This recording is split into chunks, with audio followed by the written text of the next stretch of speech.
Uma coisa que considero relevante para as pessoas é saber quantas vezes elas viram o Bitcoin subir e cair. Se você não estava acompanhando os 3 primeiros ciclos, por exemplo, talvez não saiba sobre as altas e baixas.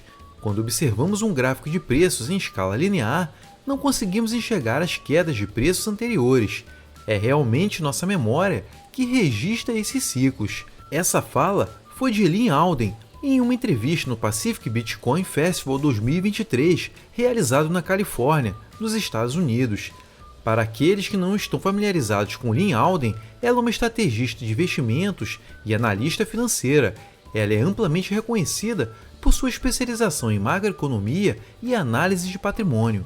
A economista brilhante é extremamente otimista em relação a um ativo em particular, o Bitcoin. De acordo com ela, as pessoas precisam testemunhar vários ciclos para se tornarem crentes no mercado de criptomoedas. Para muitos, 2021 foi a primeira vez que ouviram falar de Bitcoin e agora pensam que o mercado está morto. No entanto, geralmente é apenas após o segundo ou terceiro ciclo que as pessoas passam a acreditar na legitimidade desse mercado.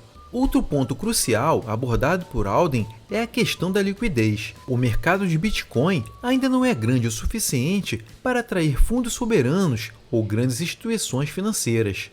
Quando o Bitcoin tinha um volume de negociações diárias de apenas US$ 11.000, não era atraente para investidores com bilhões de dólares. No entanto, à medida que o volume de negociações diárias atinge valores mais elevados, grandes players começam a considerar o mercado. Atualmente, estamos em uma fase em que as baleias financeiras estão começando a observar o Bitcoin, mas ainda é necessário um ciclo psicológico para que muitos investidores acreditem de verdade no Bitcoin. Além disso, Alden menciona a possibilidade de o dólar americano enfraquecer, o que poderia afetar o valor do BTC. Portanto, o mercado de criptomoedas pode crescer devido a um grande aumento de demanda por ativos alternativos, mas também porque o dólar pode estar perdendo sua força. Alguns eventos recentes, especialmente relacionados ao mercado de títulos, estão levando as pessoas a questionar a solidez do dólar. Abre aspas. O mercado está se movendo na direção dos títulos de longo prazo, que foram vendidos de forma dramática nas últimas semanas e meses, resultando em um aumento nas taxas de juros. No entanto, o que acontecerá nos próximos meses não é a questão central.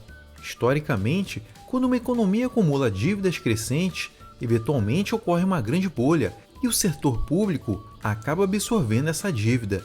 Esse é um cenário que observamos no Japão ao longo das últimas 3 décadas, onde uma gigantesca bolha de dívida privada se desdobrou, posteriormente foi amortecida pela impressão de dinheiro.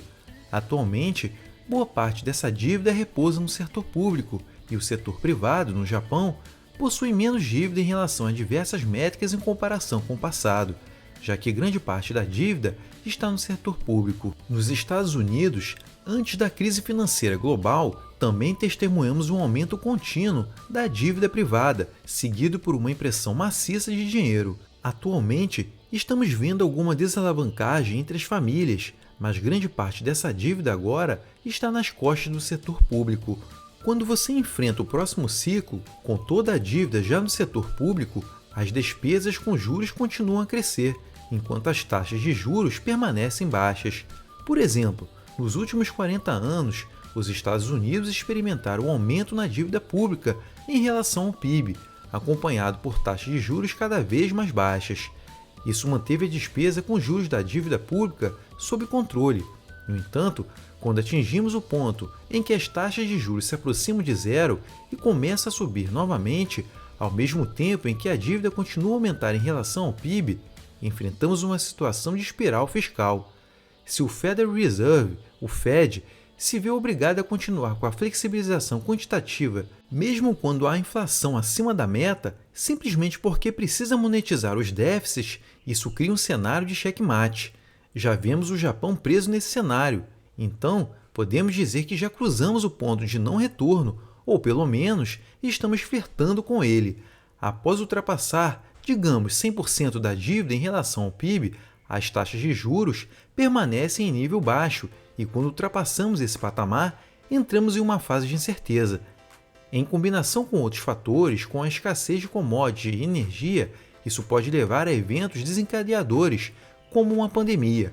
Em relação ao Bitcoin, as pessoas já passaram por 3 ciclos significativos e, portanto, é improvável que subestime a criptomoeda. No entanto, a maneira como os mercados funcionam envolve uma fase inicial de rejeição, seguida por uma fase de apatia, na qual a maioria das pessoas fora do ecossistema não se importa com o Bitcoin. Atualmente, estamos em uma fase de recuperação da memória do mercado, onde alguns grandes investidores começam a se interessar. A jornada do Bitcoin será multifacetada, com alguns players se unindo ao ecossistema para ganhar dinheiro, enquanto outros continuarão lutando contra ele. Um dos maiores campos de batalha será a questão da privacidade, com entidades cada vez mais interessadas em rastrear quem possui Bitcoin. Portanto, a batalha pelos direitos de privacidade e a capacidade de construir e usar ferramentas de privacidade continuará a ser uma questão importante no futuro do Bitcoin. Fecha aspas. Lyn Alden fornece uma análise esclarecedora do estado atual do Bitcoin e antecipa os desafios e as oportunidades futuras no mercado cripto, que estão sempre em constante evolução. Sua perspectiva única, baseada em sua experiência em macroeconomia e análise patrimonial, destaca a complexidade desse ecossistema em constante mudança. Suas observações podem desafiar preconceitos e estimular discussões construtivas. Se você acredita que mais pessoas deveriam conhecer as percepções de Lyn, então lucra comigo e considere dar um like nesse vídeo e compartilhá-lo. Se inscreva no canal para obter mais análises e insights de especialistas sobre o setor de criptomoedas. Até mais!